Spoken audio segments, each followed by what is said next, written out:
కాసేపట్లో కాంగ్రెస్ పీఈసీ సమావేశం కానుంది. సీఎం రేవంత్ రెడ్డి అధ్యక్షతన గాంధీ భవన్లో ప్రదేశ్ ఎన్నికల కమిటీ సమావేశం అవుతుంది. రాష్ట్రంలోని 17 పార్లమెంట్ నియోజకవర్గాలకు అభ్యర్థుల ఎంపికపై ఈ సమావేశంలో చర్చించనున్నారు. అర్హులైన ఆశావాహుల జాబితాపై చర్చించి ఎంపిక చేసిన జాబితాను కాంగ్రెస్ కేంద్ర ఎన్నికల కమిటీకి సిఫార్సు చేయనున్నారు. ఫిబ్రవరి 5, 6 తేదీలలో కాంగ్రెస్ కేంద్ర ఎన్నికల కమిటీ సమావేశం కానుంది. గెలుపు గుర్రాలకు టికెట్ ఇవ్వాలనే ఆలోచనలో కాంగ్రెస్ ఉన్నట్టు తెలుస్తోంది. ఎన్నికల నోటిఫికేషన్కు ముందే అభ్యర్థుల్ని ప్రకటించాలని కసరత్తు చేస్తోంది.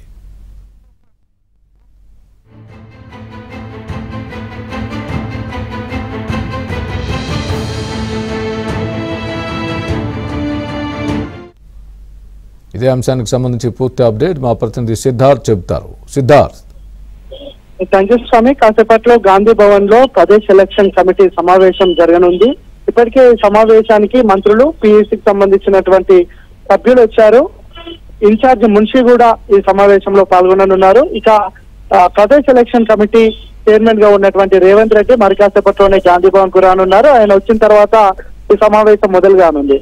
ఈ సమావేశంలో పార్లమెంట్ ఎన్నికల్లో కాంగ్రెస్ వ్యూహానికి సంబంధించిన చర్చ ప్రధానంగా జరగనుంది. 17 నియోజకవర్గాల్లో కాంగ్రెస్ పార్టీ గెలుపు గుర్రాలకు టికెట్లు ఇవ్వాలని భావిస్తా ఉంది. దాంతో భాగంగా నిన్నటి వరకు డీసీసీ అధ్యక్షుల నుంచి ఆ జిల్లాల్లో ఉన్నటువంటి ఆశావాహుల లిస్టు ని కాంగ్రెస్ పార్టీ తెప్పించుకుంది. దానిపై ఈ రోజు స్క్రూటినైజ్ చేస్తారు. ఈ ఆశావాహుల నుంచి ఫిల్టర్ చేసి ఉన్నటువంటి జాబితాను కాంగ్రెస్ ఎలక్షన్ కమిటీకి పంపించనున్నారు. ఫిబ్రవరి 5, 6 తేదీలలో కాంగ్రెస్ ఎలక్షన్ కమిటీ భేటీ కానుంది. ఆ భేటీలో కాంగ్రెస్ ఈ కమిటీ పంపించినటువంటి పేర్లను వాళ్ళు ఒకసారి పునఃపరిశీలించి దానికి సంబంధించి సర్వేలు చేయించి ఎవరికైతే వినబిలిటీ ఛాన్సెస్ ఉన్నాయో వాళ్ళకి టికెట్లు ఇచ్చే ఆలోచనలో కాంగ్రెస్ పార్టీ ఉంది.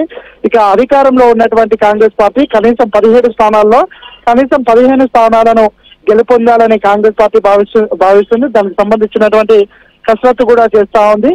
ఇక దాంతో పాటుగా ఈ ఎన్నికల్లో ఎలాంటి స్ట్రాటజీని ప్లే చేయాలి, ఎలాంటి అంశంతో ప్రజల్లోకి వెళ్ళాలి, ప్రజల ముందు ఎలాంటి చర్చ చేయాలనే అంశానికి సంబంధించి ఈరోజు పీఈసీలో చర్చించనున్నారు.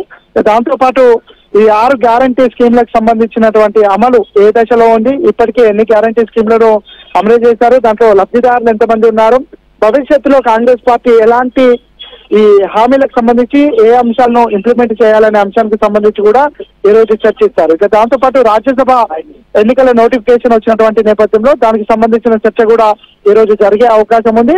ఇప్పటికే సునీల్ కనుగోలు ఒక దఫా సర్వేలు చేయించారు. దాంట్లో ఎవరి పేర్లు అయితే ఉన్నాయో, ఎవరికైతే గెలవగలిగే ఛాన్సెస్ ఉన్నాయి, ఈ అంశాలన్నింటినీ ఇప్పటికే సీఎం రేవంత్ రెడ్డికి ఒక నివేదిక రూపంలో అందజేశారు.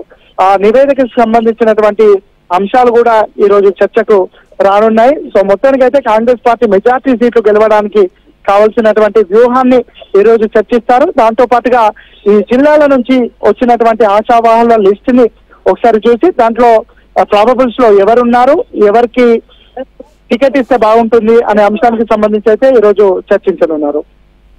Right, thank you Siddharth.